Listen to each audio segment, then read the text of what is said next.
Hello, fellow Nigerians. This is your friend and brother, Dr. Haruna Goro.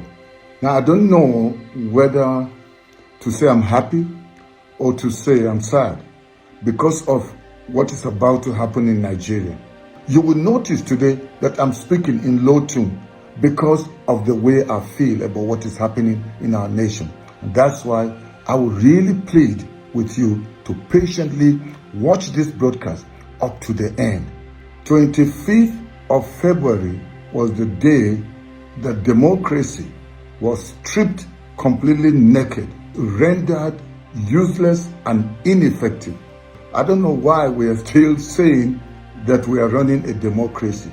We are living in a nation where the rule of law does not hold or stand, where we celebrate criminality, where people will steal, where thieves and corrupt people are celebrated and given places of authority in a nation called Nigeria, where you don't have to win an election to rule or govern, to be a president, a senator, a House of Rep member, to be a governor, to be a chairman of a local government council, or whatever kind of elective position in Nigeria.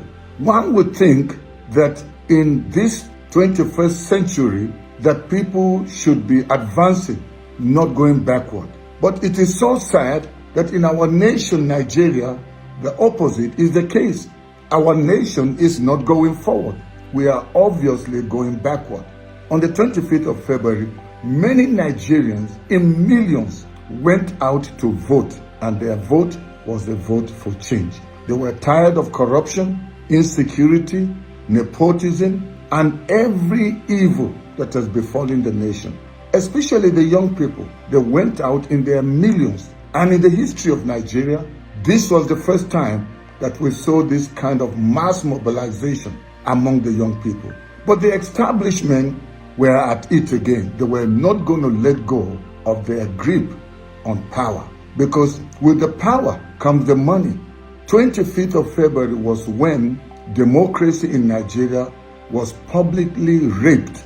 Many people were disenfranchised. People lost their lives. Some even lost their source of livelihood. It was a time where people were being told, if you want to continue to live here and run your business, you must vote for a certain person and a certain party. And people were even told that even though you have registered to vote in this polling unit, but if you're not voting for a certain candidate, and the name that kept coming out was Tinubu and APC. If you were not going to vote for Tinubu of APC, you were told not to even show up at the polling station, because if you dare show up, it could be the end of your life. And so a lot of people stayed away. But the bold, the courageous young people and other citizens, they were just tired of this reign of tyranny. So they risked their lives and went out to cast their vote. Many of them were chased, some of them beaten, and some places they seized ballot boxes, burnt them, and some they took them away. And the sad thing was that some of them were aided by the policemen, the ones that were supposed to ensure that there was security. They were being used as instruments to disenfranchise the people. After the elections, people were waiting for the declaration of the election. Sadly, people were in bed when the chairman of the Independent Electoral Commission, Professor Mahmood Yakubu, announced Tinubu as the winner of 2023 election. People thought it was a joke. We did not vote for this man. How did it all happen? And so they wanted to challenge it. Peter Obi of Labour Party, Atiku of PDP went to court because they were already told, if you don't like the outcome or the result that was announced, then go to court. So what did they do? They went to court, presented their cases. I've never seen such a detailed presentation with evidences. Boxes of election results were brought to the courts. Different witnesses were brought. They argued their cases. And it was so obvious to every Nigerian and even people from abroad that this is a simple case. And when it was time for their defense, the lawyers of APC and Tinubu did not do any homework. They just came with a very, very shallow presentation, people were wondering, why would they be so relaxed? If not because they already have a plan. And so Nigerians were still watching. And then came the slogan, all eyes on the judiciary.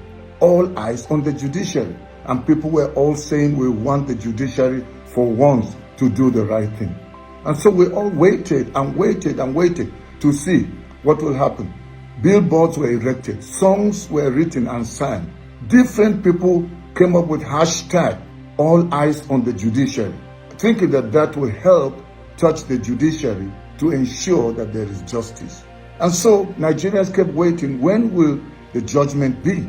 A few days ago, we were told that the 6th of September is going to be the day that the judgment will be made. And so Nigerians are all having their fingers crossed. So many people are tensed up, wondering, what will the judgment be? But when you see the body language of so many of the people that are in APC and are around Tinubu, to them, this is already a walkover case. That's why they're not bothering. And that's why people like us made calls earlier. 25th of February, as I said, was the day that democracy was raped publicly. We kept calling that the swearing in should be suspended and there should be an interim government pending the outcome of the case, since Peter Obi and Atiku have gone to court. Some people criticize us and they say, why are you calling for that? Let them go to court. And if it does happen that they win the case, then the sitting president will have to vacate his seat. But we said it's not so easy knowing somebody like Tinubu. That's why we kept saying, don't swear in Tinubu. He's going to buy out the judiciary. And hasn't he done? Something is about to happen when the judges, the 5 judges, will be giving their judgment. Upholding Tinubu's presidency will be basically speaking to this generation of young people and upcoming generation that you can forge certificates, you can make false declarations under oath, you can lie, you can cheat, you can bribe, you can rig elections, and all you need to do is pay your way and you will be allowed to continue. And we've been saying our eyes are on the judiciary. We've been saying that the judiciary has been compromised. And we were hoping, and we are still hoping, that they will do the right thing. But looking at the handwriting on the wall, and the signs are very obvious, they are about to make the worst ruling of all times in Nigeria, working against the will of the people. So Nigerians, to prove to other Nigerians that are saying that Tinubu got more votes, and prove to Africa and the rest of the world, the way you respond if the judges go ahead and uphold Tinubu's presidency will show to other Nigerians, Africans, and to the rest of the world that truly Tinubu was the winner. But if you do know that Tinubu was not really the winner of the 2023 presidential election, then you should show it. Show it by coming out and letting your voice be heard. Doing that peacefully, but insisting that our mandate must be restored. You can't allow 5 judges be the ones to decide the future of this nation. We have seen in past times, past judgment, how justice has been compromised. And that's why Nigerians, you must stand. We must stand together united and not be afraid. Things cannot continue like this. We are praying that the judges will do the right thing. But should they not do it, we must take our nation back, because Nigeria belongs to all of us. No one is more Nigerian than the other. There is nothing like Amy Lockham. It is now my turn. It is not anybody's turn. It is our turn as citizens of this great nation. I want to say thank you very much for those of you that have stood for Nigeria. Whether you are within the nation, you are abroad, wherever you are, thank you for not giving up on Nigeria. I want you to keep standing and keep believing. Very soon these people will be flushed out and we will see the birth of a new Nigeria, the Nigeria of our dream. I want to say thank you very much for your patience in going through this broadcast today. I know it was long, but thank you for watching.